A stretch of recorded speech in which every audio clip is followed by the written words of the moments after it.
Hello everyone, welcome to our channel. ఈరోజు వీడియోలో భాగంగా ఇజ్రాయిల్ ఇరాన్ యుద్ధ నేపథ్యంలో హార్ముజ్ జలసంధి గురించి తెలుసుకుందాం. మొదటిసారి మన ఛానల్ని చూస్తున్నట్లయితే సబ్స్క్రైబ్ చేసుకోకపోతే వెంటనే సబ్స్క్రైబ్ చేసుకోండి. పశ్చిమాసియాలో ఇరాన్ ఇజ్రాయిల్ మధ్య ఉద్రిక్తతలు తీవ్రమవడంతో అమెరికా నేరుగా యుద్ధరంగంలోకి దిగింది. ఇరాన్ అణుశుద్ధి కేంద్రాలే లక్ష్యంగా అత్యంత శక్తివంతమైన B-2 బాంబర్లతో దాడి చేసింది. ఈ అమెరికా దాడులకు నిరసనగా ప్రపంచ వాణిజ్య మార్గమైన హార్ముజ్ జలసంధిని మూసివేయాలని ఇరాన్ యోచిస్తుంది. దీంతో అంతర్జాతీయ రవాణాకు తీవ్ర విఘాతం కలిగే అవకాశం ఉంది. ఈ మార్గం నుంచి నిత్యం 2 కోట్ల పీపాల చమురు వివిధ దేశాలకు వెళుతుంది. అసలు ఈ హార్ముజ్ జలసంధి ఎక్కడ ఉంది, ఎందుకంత కీలకం? పర్షియన్ గల్ఫ్ ఆఫ్ ఓమన్లను అరేబియా సముద్రం, హిందూ మహాసముద్రాలతో హార్ముజ్ జలసంధి కలుపుతుంది. ఇరుకైన ఈ జలసంధి ముఖ్యమైన ఒక చోక్ పాయింట్. దీని పొడవు 167 కిలోమీటర్లు, వెడల్పు 33 కిలోమీటర్స్. ప్రపంచ దేశాలకు 2 కోట్ల బారెళ్ల చమురు, 3వ వంతు ద్రవరూప సహజవాయువు నిత్యం ఈ జలాల మీదుగానే రవాణా చేస్తారు. దీనికి ఉత్తర తీరంలో ఇరాన్, దక్షిణ తీరంలో యునైటెడ్ అరబ్ ఎమిరేట్స్, ఒమన్ ఎక్స్క్లేవ్లు ఉన్నాయి.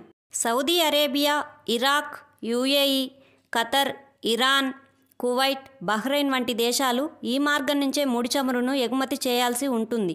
ప్రపంచ వాణిజ్యం, ఇంధన భద్రతకు కీలకమైన ఈ జలసంధి మార్గాన్ని సురక్షితంగా ఉంచేందుకు అమెరికా, ఫ్రాన్స్, చైనా లాంటి దేశాలు నౌకాదళాలను అక్కడ మోహరిస్తుంటాయి.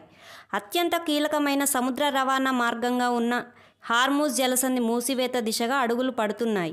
ఇది కార్యరూపం దాల్చితే ప్రపంచ దేశాలకు 3 చమురు కష్టాలు తప్పవు. అంతర్జాతీయ చమురు వ్యాపారానికి జీవనాడిగా ఉన్న ఈ జలసంధి భారత చమురు దిగుమతులకు ఎంతో కీలకం. ఇరాన్ నిర్ణయంతో భారత దిగుమతులపైన ప్రభావం ఉంటుందని నిపుణులు అంచనా వేస్తున్నారు. ముడి చమురు దిగుమతులలో ప్రపంచంలో 3వ స్థానంలో ఉన్న భారత్ నిత్యం దాదాపు 5.5 మిలియన్ల బ్యారెళ్లు ఇంధనం దిగుమతి చేసుకుంటుంది. ఇందులో దాదాపు 2 మిలియన్ల బ్యారెళ్లు హార్ముజ్ జలసంధి నుంచే సరఫరా అవుతుంది. ఇక్కడ 1 బ్యారెల్ అంటే 159 లీటర్స్. భారత్ పశ్చిమాసియా నుంచే కాకుండా రష్యా, అమెరికా, బ్రెజిల్ల నుంచి సైతం భారత్ ముడి చమురు దిగుమతి చేసుకుంటుంది.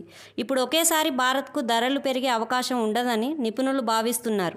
ఇక గ్యాస్ విషయానికి వస్తే భారత్కు ఖతర్ ప్రధాన సరఫరాదారుగా ఉంది. ఆస్ట్రేలియా, రష్యా, అమెరికాల నుంచి కూడా భారత్ సహజవాయువుని సరఫరా చేసుకుంటుంది.